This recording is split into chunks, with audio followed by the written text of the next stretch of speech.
El sistema linfático nos ayuda a eliminar toxinas que hay en nuestras células y además también a eliminar estas toxinas y al bombear nos va ayudando a relajar esa musculatura y aliviar también las tensiones y el estrés.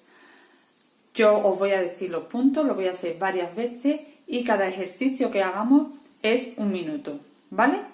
Vamos con la parte debajo de la mandíbula, submandibular, desde atrás lo puedes hacer o con 2 dedos o con 3, ¿vale? La presión media no es muy profunda ni muy fuerte, siempre unos bombeos muy lentitos, desde atrás hasta justo aquí, a los laterales, ¿vale? Vamos a empezar, respiramos, me pongo así de lado.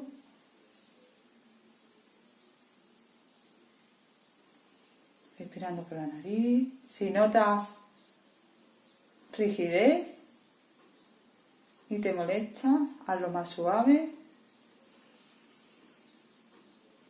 Ahora hacia atrás.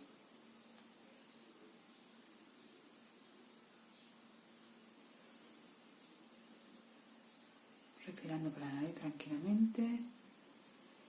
¿Vale? 1 minutito. Ahora con el dedo pulgar, yo de la mano derecha al lado contrario, ¿vale? Siempre hacia el lado contrario, el esternocleido mastoideo, ¿vale?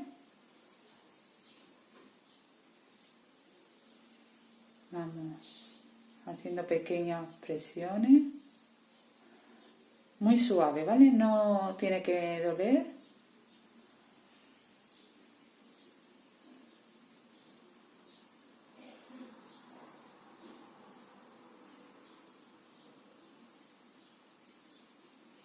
¿Vale? Estos dos, en total, 1 minuto, medio minuto y medio minuto, ¿vale?